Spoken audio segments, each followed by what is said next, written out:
It is an alien force, not of this world. It's not human intelligence!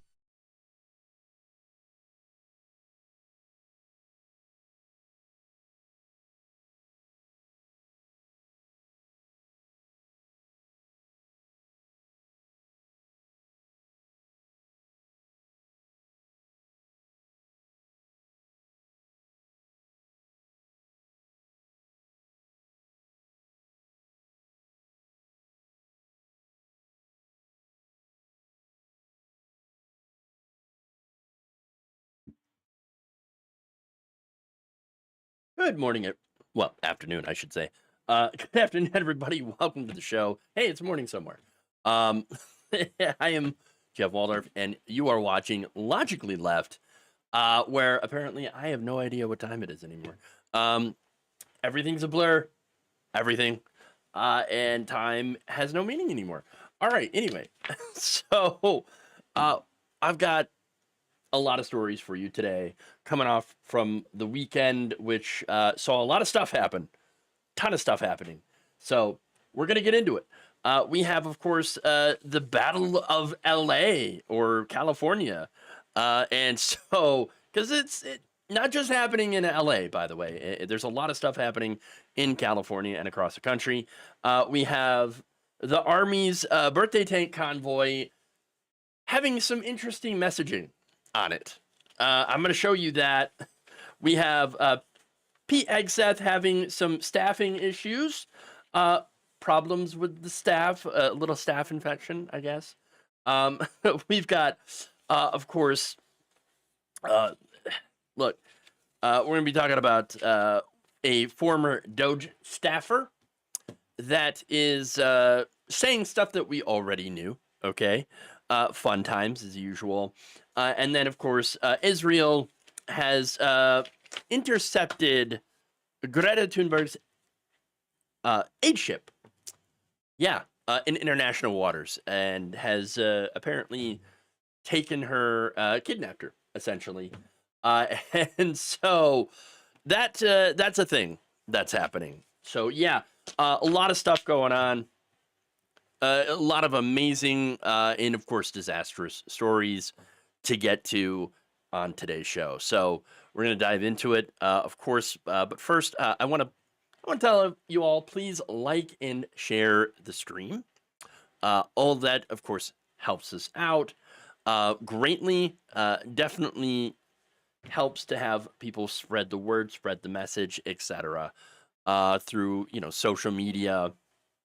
And it doesn't matter, social media, whatever social media you're on, please share it anyway.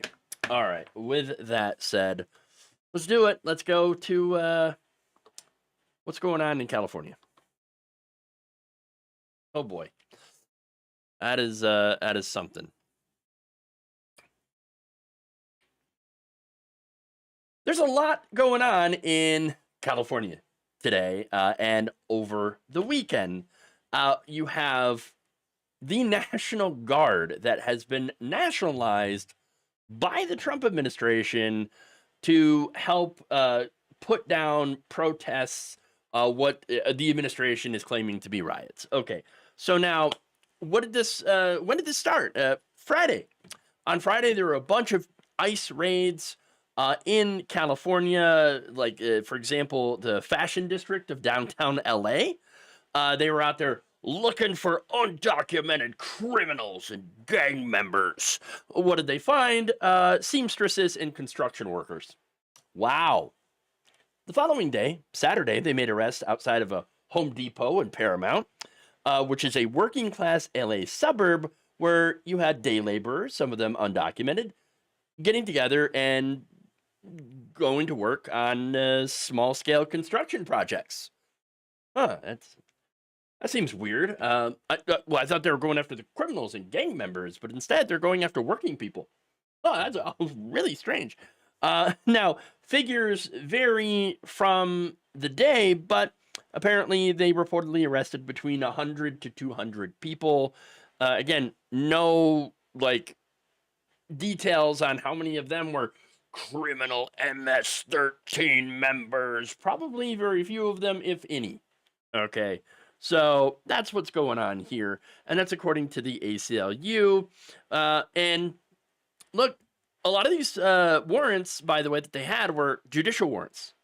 Okay, I'm sorry, without judicial warrants, they had administrative warrants, and so that's very, very important. Once again, ICE not following due process of alleged undocumented immigrants, and I say alleged because it's like, if you don't have due process, how do you prove that you're a citizen or that you're legally allowed to be here? Okay. Oh, right. You can't. That's it. Now, these raids, of course, led to some swift backlash from the residents in California. Agents were met with protesters who chanted, some perhaps even threw eggs before being dispersed by police that, of course, were wearing riot gear, shields, using their batons, and flashbang grenades, pepper balls, rubber bullets, one hitting a Australian reporter. Okay, yeah, tear gas, all that stuff. Now, by Sunday, the ranks of the protesters ended up swelling to include members of the clergy, elected officials, and union activists, which is awesome. Among protesters arrested was union leader David Huerta, president of the SEIU, USWW, and SEIU California. So now, how did Trump respond? Well, he responded to the protests with escalating force. Of course, he sending the state's National Guard against the wishes of Governor Gavin Newsom. And so that's very, very important. So he's just sending them in there, even though Newsom's like, I don't want them. I don't want these people. We've got everything in hand. It's fine. Stop this. Okay. Total escalation. Now, you had Defense Secretary Pete Hegseth saying that in addition to the 2,000 guardsmen, the government would be considering sending in the Marines. You're going to send in the military to California for what was originally just like a few hundred protesters that were largely peaceful? Absolute ridiculousness. Absolutely deranged. It's authoritarian. It's lawlessness. Okay? And it's the government that is doing the lawlessness. And yet they're the ones that are claiming these protesters were insurrectionists, and they love that word without actually understanding what it actually means. Okay? Because this is the same administration that pardoned actual insurrectionists. And I don't mean the people who were at the Capitol to take a selfie that wandered in, because there's certainly a few of those, right? A lot of those. No, I'm talking about the ones that were beating up police officers with flagpoles, bear spray, chains, improvised weaponry. Those were the people, okay, that were the actual insurrectionists, okay, that were there. All right. And then also you had the people that were stealing things like Nancy Pelosi's laptop and crapping all over the walls. Okay. Those people are all free, as well as the so-called Proud Boys, which I guess apparently they're not allowed to be called Proud Boys anymore because somebody else took the name, but doesn't matter. The Proud Boys, the leader, Enrique Tarrio, was convicted and sentenced on charges of seditious conspiracy. He's out.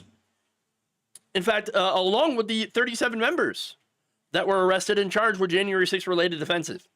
Okay? They're all free, thanks to Donald Trump, blanket pardon. Freed the criminals, he freed the gang members, and yes, he even freed the rapists. NPR identified dozens of defendants on January 6th with prior convictions or pending charges for crimes including rape, sexual abuse of a minor, domestic violence, manslaughter, production of child sexual abuse material, and drug trafficking. These are all the so-called great people that were in January 6th. The so-called patriots, and depending on who you ask, they are either patriots or tourists.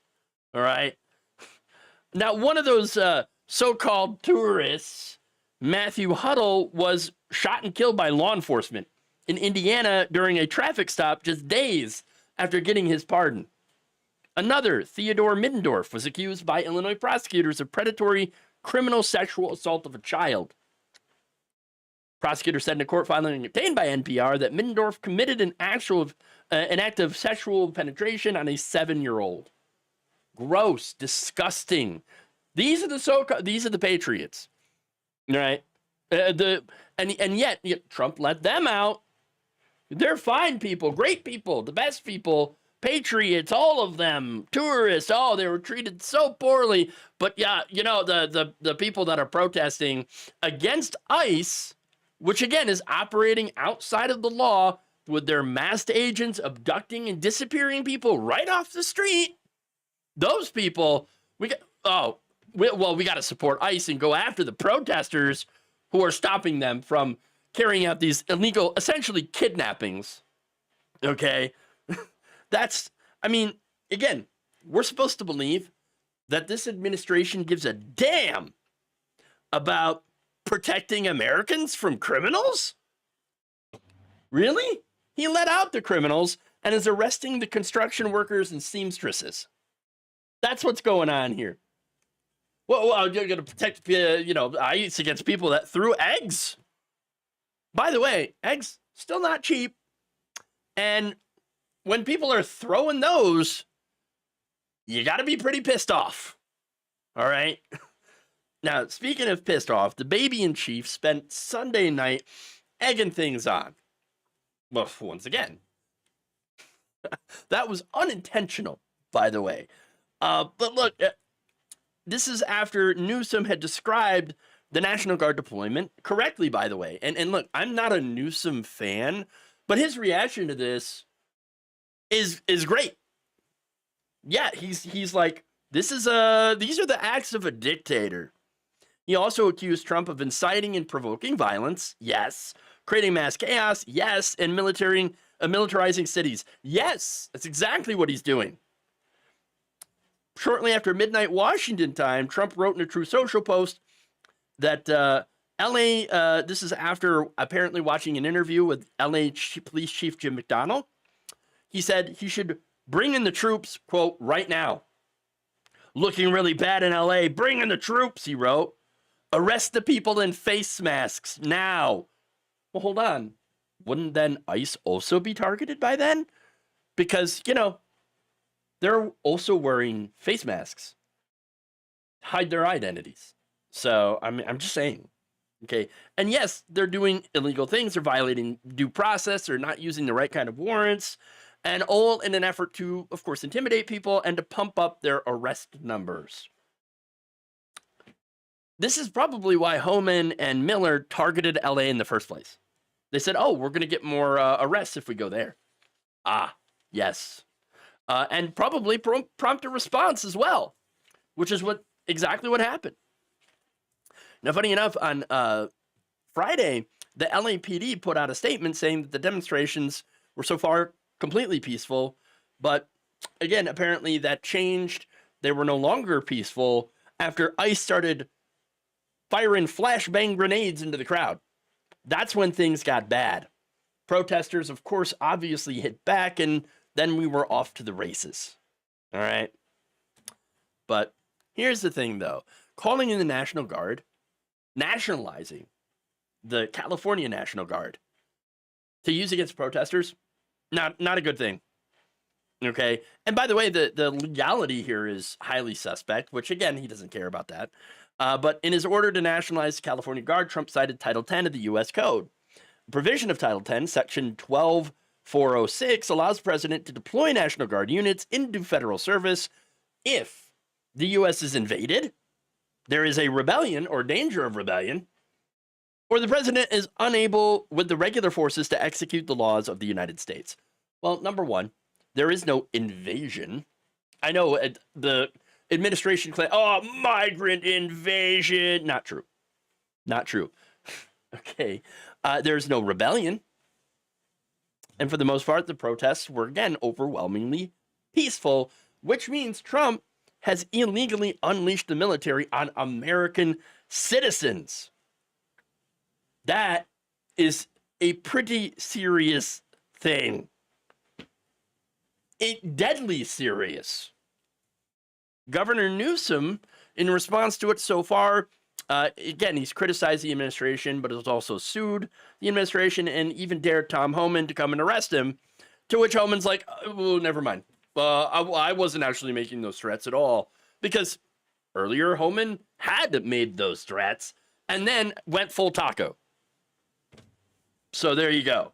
But nonetheless, it is a very serious, very dangerous, volatile situation where you have Donald Trump, a wannabe strongman, unsurprisingly acting like a strongman because, once again, the authorities had failed to rein him in when they had a chance.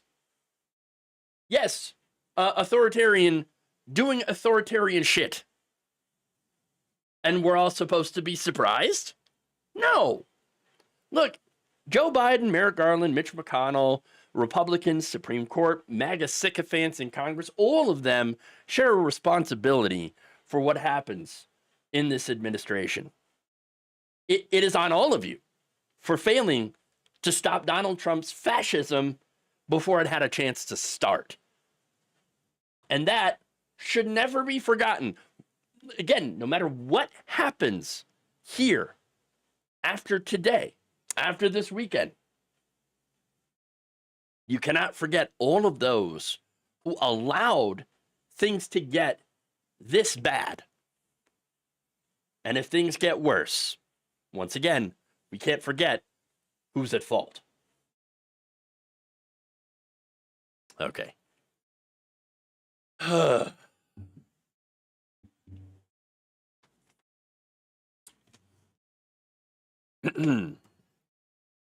right. Let's see. ICE was raiding Mexican restaurants in southern Idaho over the weekend. Our governor is appointing the state troopers to help out. Of course they are. Of course they are. Knowing that there's still 3+ years more of this is physically painful. Yeah. Yeah, at the least. At the least. Oy. All right. But anyway, let's move on here and get to the next story, which again, I've got some military-related stories today, so yeah. Oh boy.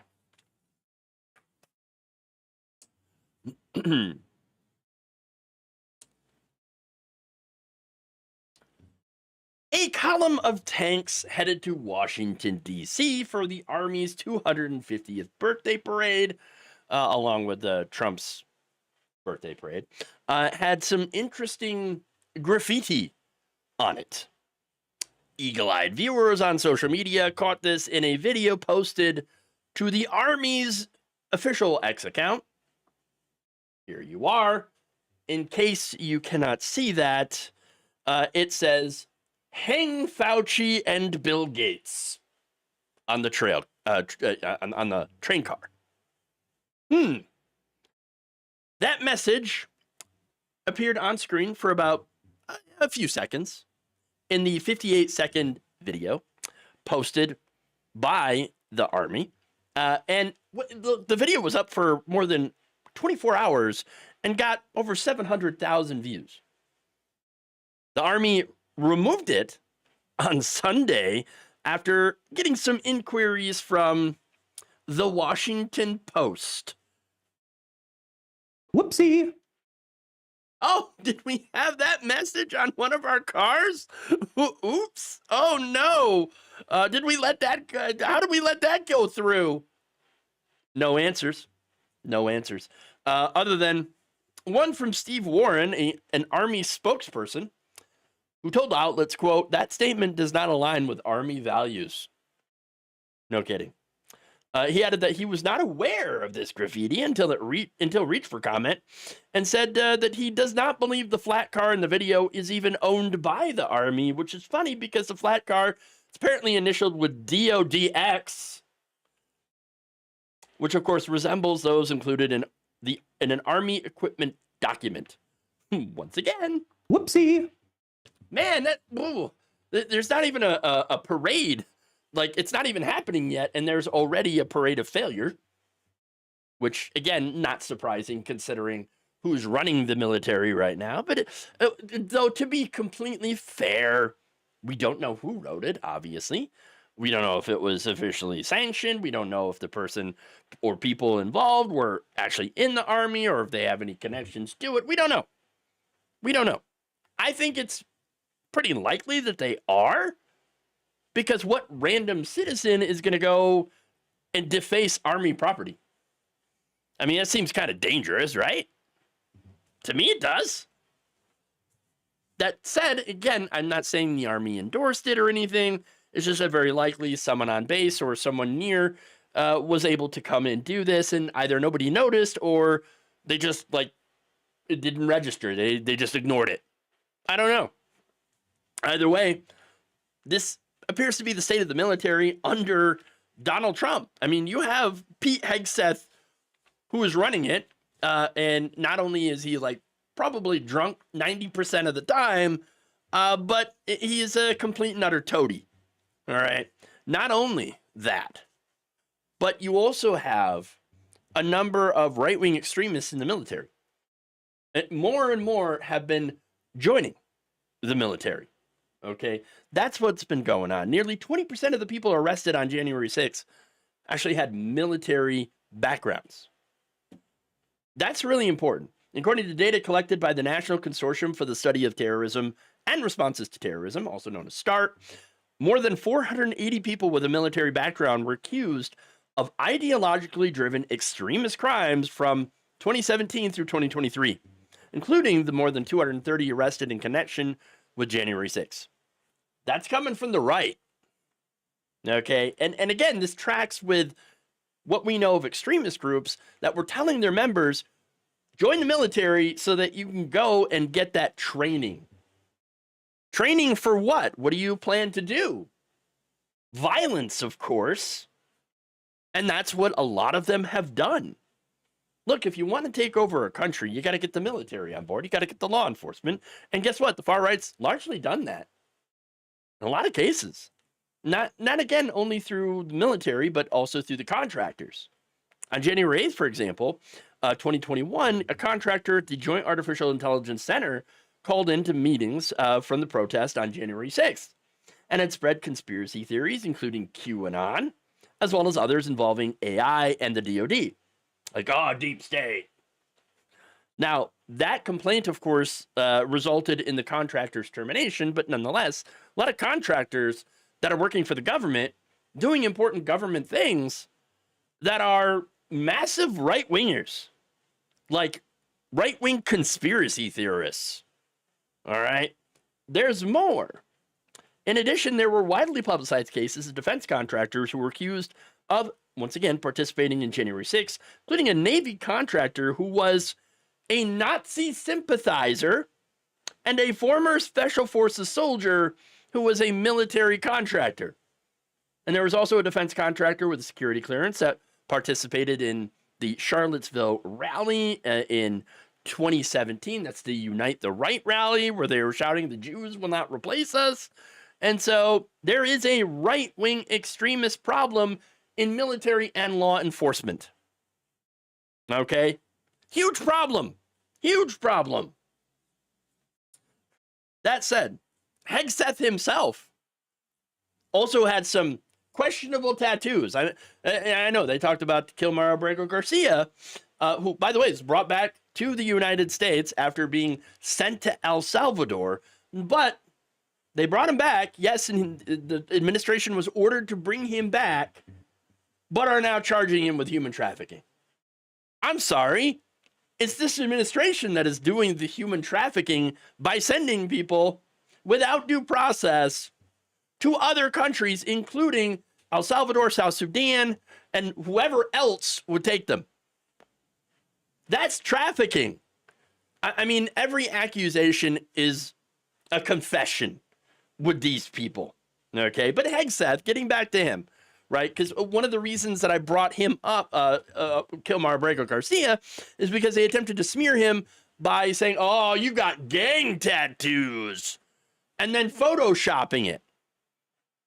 Now, Hegseth has his own tattoos that flagged him as basically an insider threat, which is exactly why none of this is going to be investigated whatsoever. Look, they have the head of the military. They have the White House. They have the courts. They have the majority of Congress. Look, on days like today, where the National Guard is currently been nationalized and deployed in California. I'm just saying that for me, it is really difficult for me to figure out how we're going to get out of this one.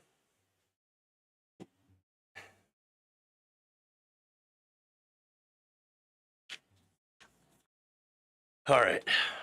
It's just, yeah, a little bit of, I don't know. Things are not going well in this country. Evisan says, how about the DOD removing the names of Harvey Milk and Medgar Evers, names of USNS ships?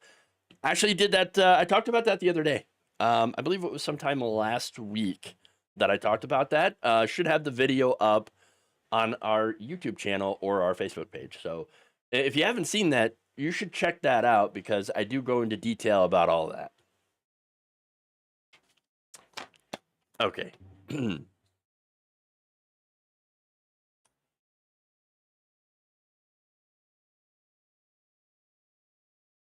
Get to more problems for Pete Hegseth, though.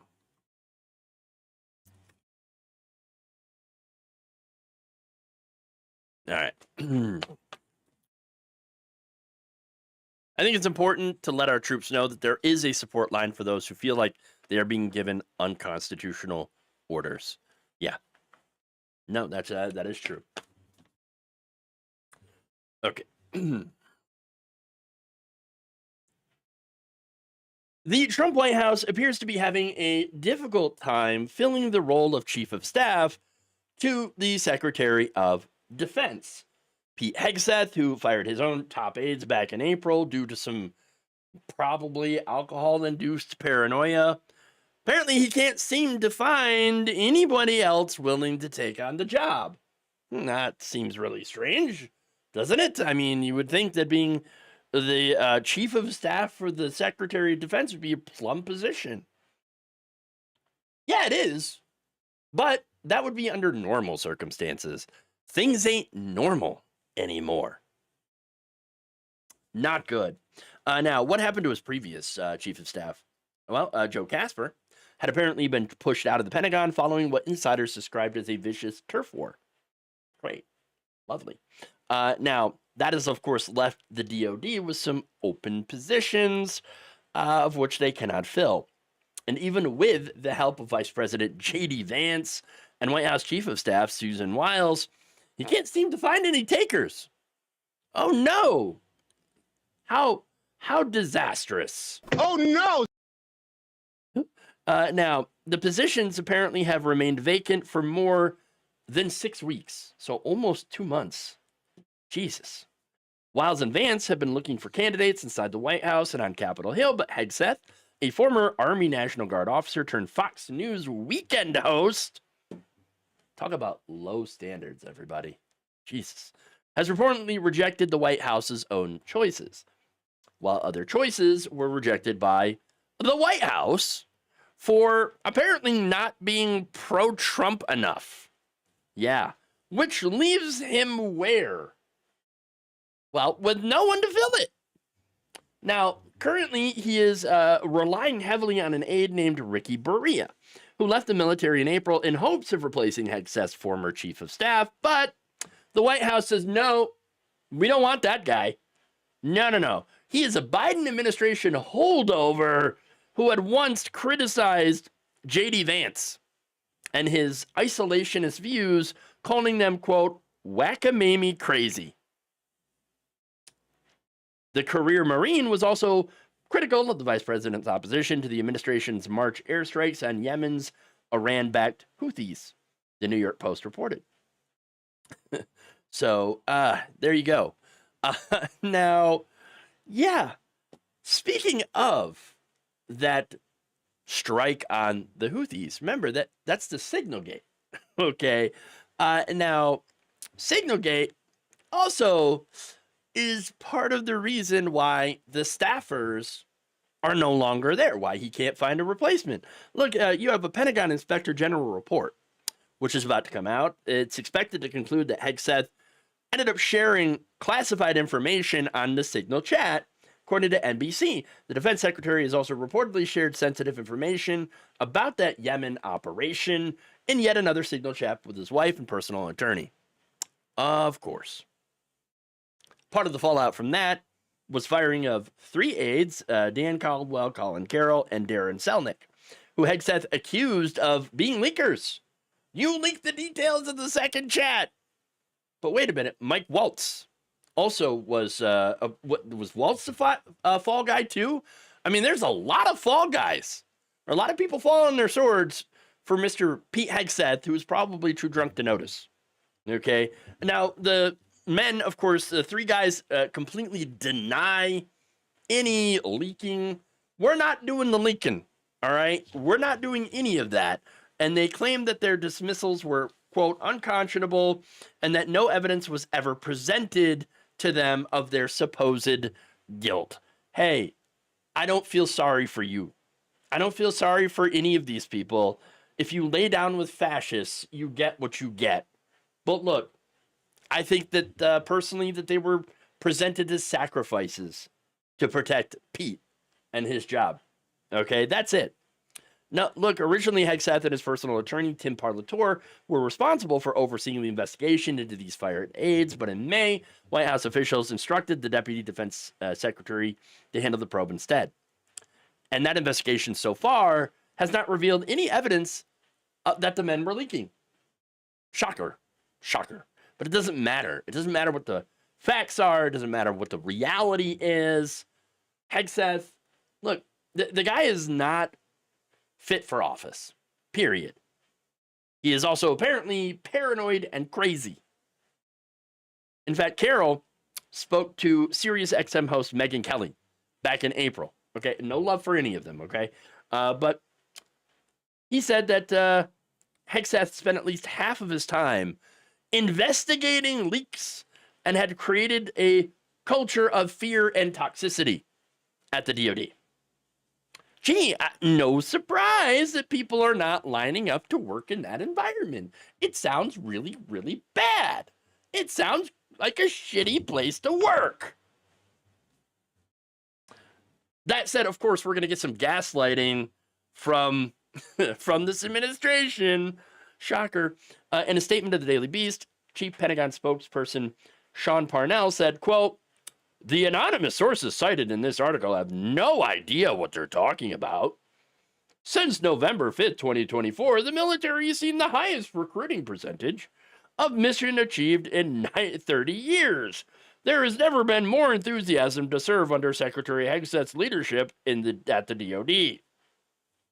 White House Deputy Press Secretary Anna Kelly also said in a statement that Hegseth had the White House's full support. Thanks to Secretary Hegseth's leadership, military recruitment is up. Terrorists are eliminated. Oh, okay. And war fighters are prioritized. What war? Are we at war? War with who?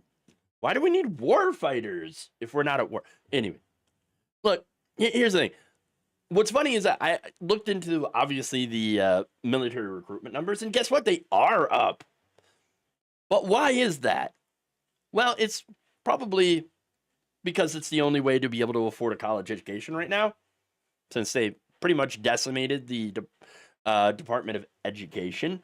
And also, it's one of the only ways left to try to get out of poverty now, which I think is obviously by design. That said, okay, these numbers have been going up for some time, even before this administration came into power, prior to the election. And one of the reasons, by the way, is because of female recruitment, women joining up. In 2024, about 10,000 women enlisted, which was an 18% increase from the prior year. For male recruitment, that number still went up, but it went up by a lot less, about 8%. The recruitment surge, I think, is partly because of some lowered standards, right? What do I mean by that? Nothing have to do with the women, okay? Which, again, there's some allegations of that. No, it's because services are accepting more recruits with lower aptitude test scores and more without high school diplomas. Okay. But again, a lot of that was actually from the prior administration. And that's because of the very, very low recruitment numbers over the past few years. That said, this previous administration obviously had its own issues, right? But that said, getting the overall to the point here, Hegseth still, even with this, cannot seem to find anyone willing or qualified to serve under him, which I think that says more about the type of quality of people who are applying, who are in this administration, who could serve in these roles than anything.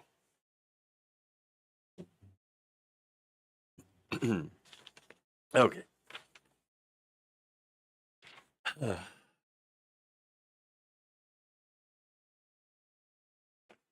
Moving on. Let's see.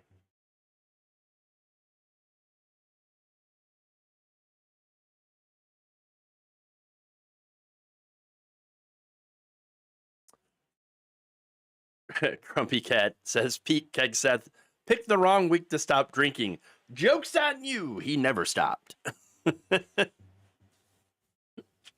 think we know that already. All right, moving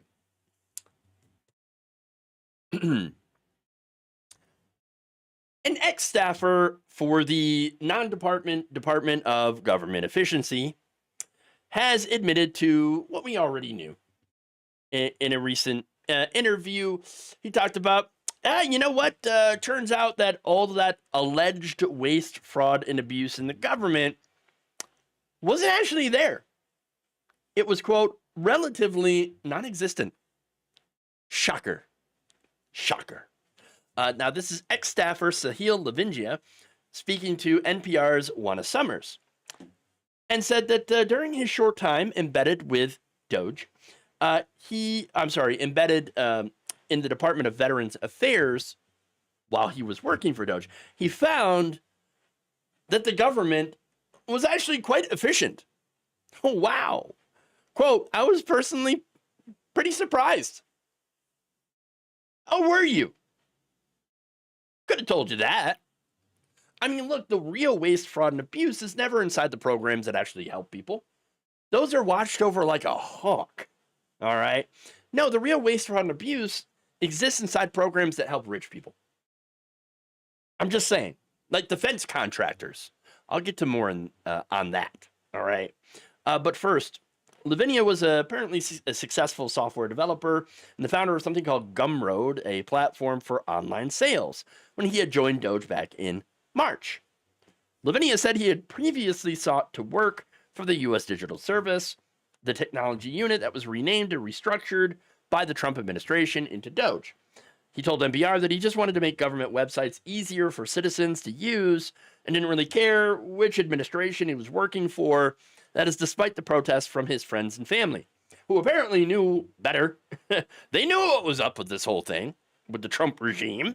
But this guy apparently didn't until he was actually there and realized, not only are we not transparent here, and I'm getting ahead of myself, but also, where's all the waste, fraud, and abuse that we were promised?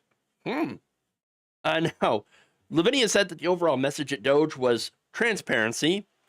Ha ha. oh, transparency. It's good. Really? Yeah, okay. And a vibe of ask for forgiveness, not permission. Which goes along with what we already knew. Again, their entire process of doing things is basically move fast and break things. That was their MO. That's exactly what they did. They moved fast and they broke all sorts of things. Disastrous. So now in this interview with a blogger, which eventually led to his firing, which again, funny, here's what he said, quote, Elon was pretty clear about how he wanted DOGE to be maximally transparent. That's something he said a lot in private and publicly. And so I thought, okay, cool. I'll take him at his word. I will be transparent. Well, that was a mistake now, wasn't it? And funny enough, shortly after this interview was published online, Lavinia was, of course, fired for being apparently too transparent. Oops. But when he was asked about what he found, here was his answer. He said, quote, "I did not find the federal government to be rife with waste, fraud, and abuse. I was expecting some more easy wins." Really? I was hoping for an opportunity to cut waste, fraud, and abuse. And I do believe that there is a lot of waste. I will agree, but it's in the Pentagon. Okay, there's minimal amounts of fraud, he says, and abuse to me feels relatively non-existent. And the reason is, I think we have a bias as people coming from the tech industry, where we worked at companies, such as Google, Facebook. These companies that have plenty of money are funded by investors and have lots of people kind of sitting around doing nothing. You know what? That's actually an interesting point. These companies are incredibly inefficient. Extremely, in fact. Private industry is way more inefficient than government is. There's a lot of administrative bloat in corporate America. A lot of middle management, right? And a lot of middle managers that are justifying their existence by pretty much just like spying on their employees at all times. They got to justify their job, their manager position, by micromanaging. That costs money. That's administrative bloat right there. All right. Now, look, the overheads here are absolutely insane at a lot of these companies. I mean, here's the thing. Take Medicare versus Medicare Advantage. Remember, traditional Medicare is government administered, whereas Medicare Advantage is administered by private corporations. For example, United Healthcare. Yeah, you might have heard of them in the news recently. Just saying. With some of the stuff that they've been accused of doing, and it's, again, after their CEO was murdered. Okay. Now, according to a report from the Medicare Payment Advisory Commission, or MedPAC, Medicare actually will pay 20% more for Medicare Advantage enrollees than for similar people that are enrolled in original Medicare at a cost of $84 billion. Why is that? Well, it's because of companies like United Healthcare, which again, is one of the biggest companies involved in Medicare Advantage plans. They would deny up to 90% of legitimate claims from Medicare Advantage plans. Now, UHC was also caught upcoding patient diagnoses in order to boost the monthly payments received through the program. That is federal money that they have screwed the American taxpayer out of. Screwed over Medicare. Yeah.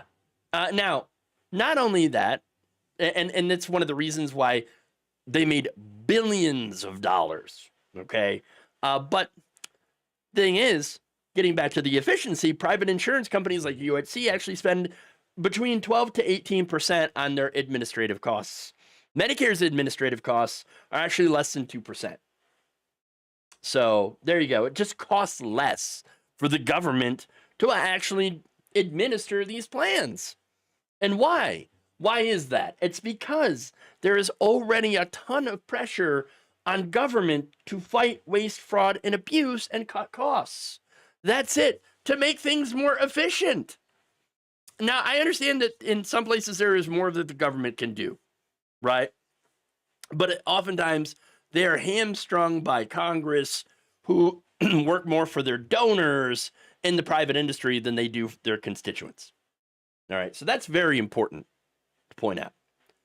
That said, getting back to this guy, he was asked about why he was let go. Here's his answer. Unfortunately, they did not tell me directly the reason that I was let go was because of my transparency.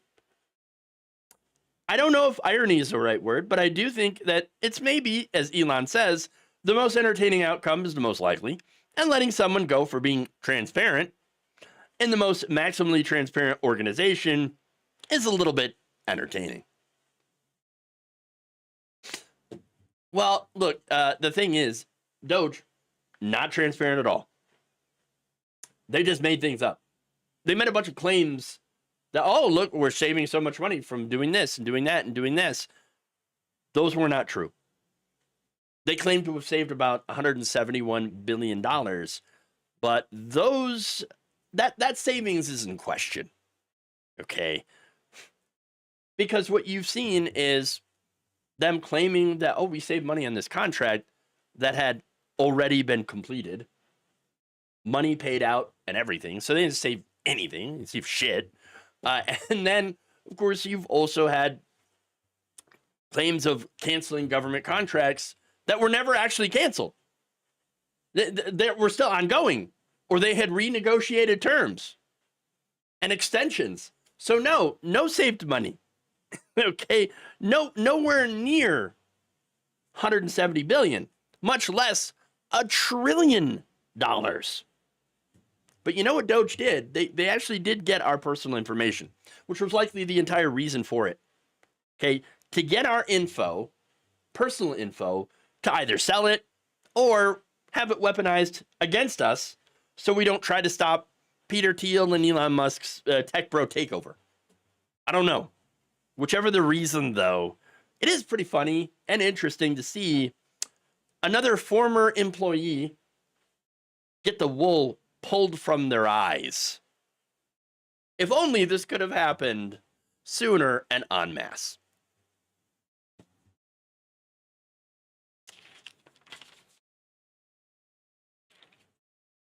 All right, moving on here. Last story of the day.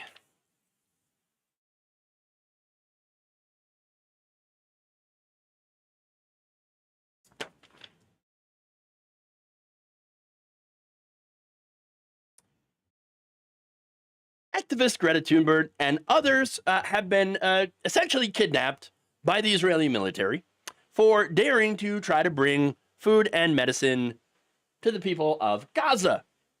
Israeli forces seized the boat and detained the activists early on Monday.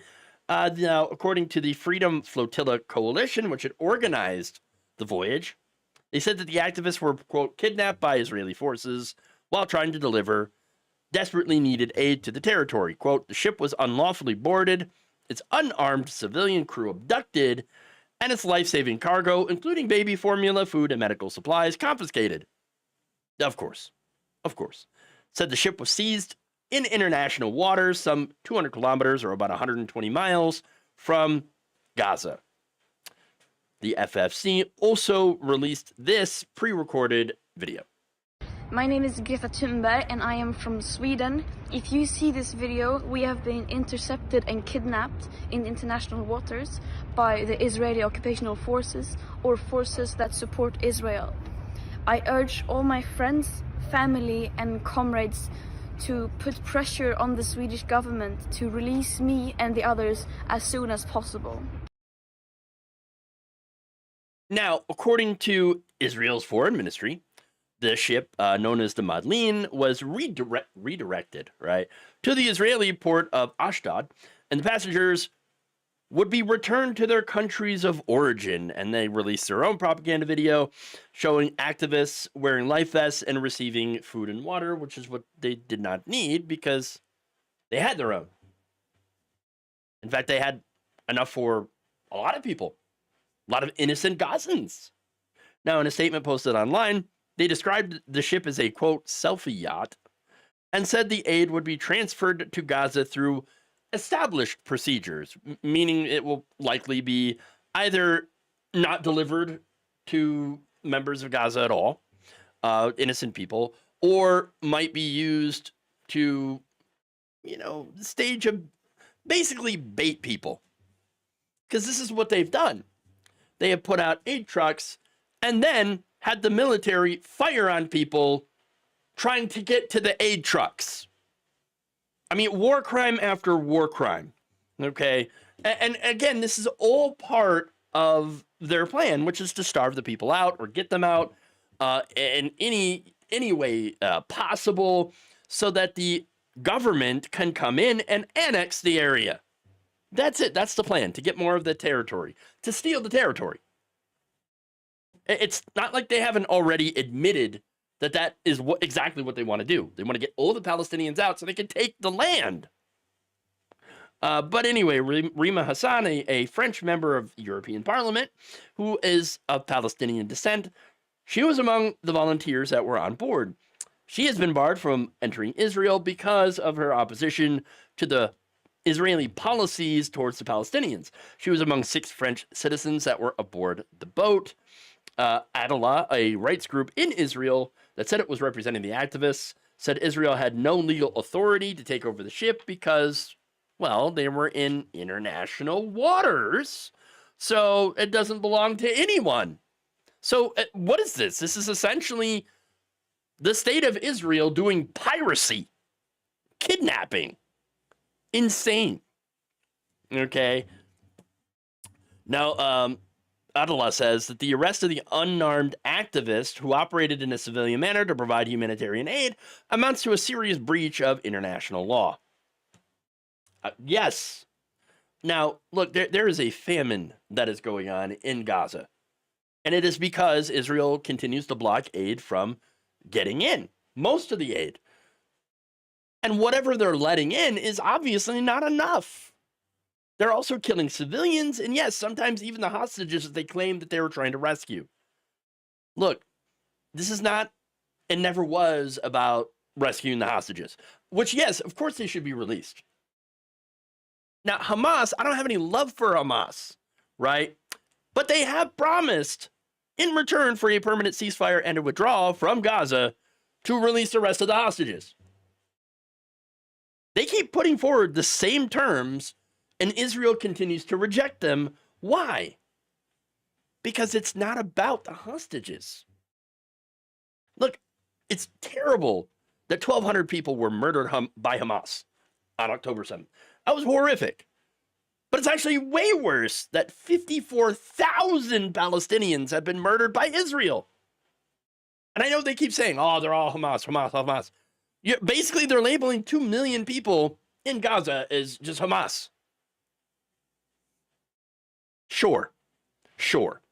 Look, this occupation has obliterated vast areas of Gaza and has displaced around 90% of the population. 90%! No longer have a place to go. As such, people there are completely dependent on international aid because Israel cut off their energy, food, water, shipments into the country. This is why you have aid groups and charities, like the one that Thunberg is there. It's why they're there. You have children that are starving to death. Now, here's the thing. What's interesting, too, is look, Greta's been on the right side of a lot of these fights. Okay, so many fights. And I remember when corporate media was praising her for her climate activism, okay, which I thought was great. But as soon as she criticized the role of capitalism in exacerbating climate change, they immediately dropped her. And now, so many people like, oh my God, they're taking the Fox News angle and be like, I can't believe these people would just, manipulate the Greta to be their spokesperson. Oh my goodness. Basically denying her the agency of being able to make her own decisions. Denying her the agency, which basically her eyes had been open to the role of capitalism, okay, in many of the problems, especially in climate change and in poverty.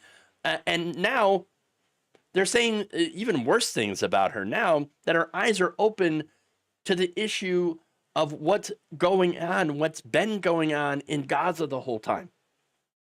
Now, instead of cowering from her statements and crawling back to the mainstream media, she has doubled down. She has stayed strong. She's become a huge critic of the Israeli government's actions. And, I think that's amazing. And that really reflects very, very well on her character. She is, because she's actually interested in justice, not just celebrity. Which, again, that's a lot of the accusations from the right wing is, oh, she's either being propped up, or is this about celebrity? No, that's usually the people that are making that accusation. It's more of a confession than anything. But once again, when you criticize, the Israeli government, That does not earn her any love from the establishment, both left and right. And let's be very, very clear about that. Okay? Now, the establishment continues to be staunchly on the side of Netanyahu, even though he has been accused of perpetrating war crimes. The man does not want peace. He wants to continue the war until he drives out the Palestinians, because he is a far-right figure that has been able to escape corruption charges because of this conflict. Okay? He has been allowed to get back into power and stay in power as a result of this conflict. So it is in his own best personal interests to continue this as long as possible, so that everybody just ignores his corruption and also ignores the fact that he is perpetuating war crimes. This is just, look, and by the way, it's not about, and I'm saying, Hamas is not a great organization either. I have absolutely no love for them. Okay? But this war is not about defeating Hamas. It's just straight up ethnic cleansing of the area, which is being supported by the U.S. government. It is sick what is going on. And that our government continues to support a war criminal instead of actually trying to broker a real, lasting peace that's going to benefit all sides.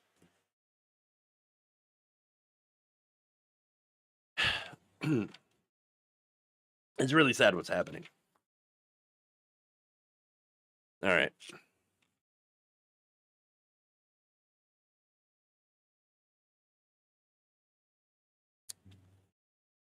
That's all I've got for y'all today.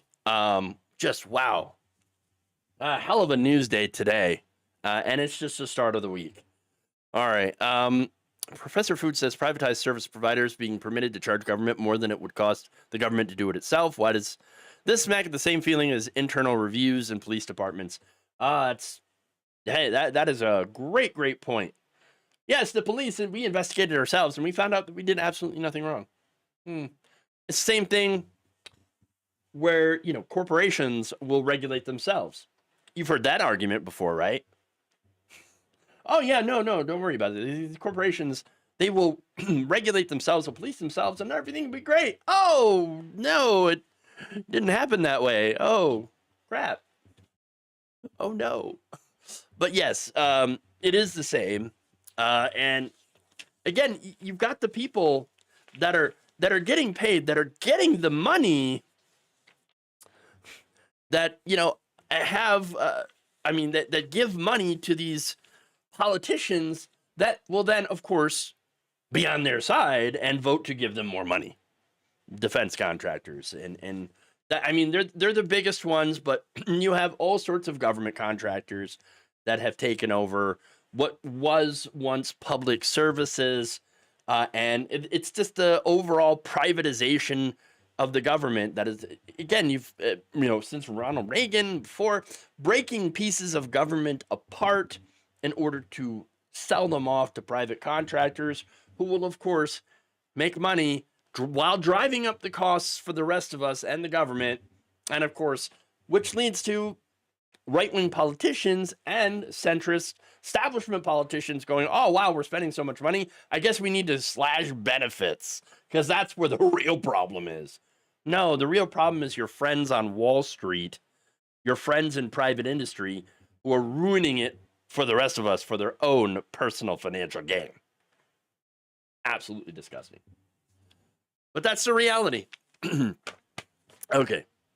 One super chat here from VMan29397 says, did you hear Cuomo got endorsed by the Democratic Party of Puerto Rico? Doesn't surprise me. Which isn't a real party, but handles PR primaries. This is peak comedy for him to treat it like it means anything. Need to back Zoran. Yeah. Absolutely. I'm telling you, if Cuomo wins in New York, so cooked. So cooked. I hope that doesn't happen. I hope Mamdani just absolutely obliterates Cuomo and is able to win. But again, we're gonna have to see, because New York, I mean, to call it, a blue city is kind of, in my mind, disingenuous. It's not actually quite the reality. Yes, the Democratic Party runs New York City, but it's kind of like the situation where you have in California, where yes, the Democratic Party, but actually they're nowhere near to the left. Okay. I mean, I've talked about the DLC, which is Democratic Leadership Council in New York City, and a lot of them, made up of people who are essentially Republicans running as Democrats and governing as Republicans. Even though they're technically part of the Democratic Party, they're still massively conservative. And of course, we'll side with the Republicans in order to prevent things like single-payer healthcare and, taxing rich people, all that stuff. And so they're the main roadblocks here. But anyway, I'm not going to get too far into that. I'm going to wrap up the show here, but thank you for that super chat, V-Man. Really appreciate that. Thank you for tuning in. Please like and share the stream if you haven't already. Subscribe if you haven't. Check out some of the latest videos from last week. And of course, new videos pretty much every day. I post about 4 to 5 videos daily. And so if you haven't been keeping up with the channel, I understand, okay, because everything's a disaster. But if you do want to stay informed or at least have a laugh at some of my commentary on today's issues, check out some of those previous videos.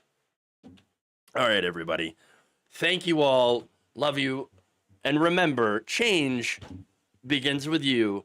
Good night, everyone. We'll see you later.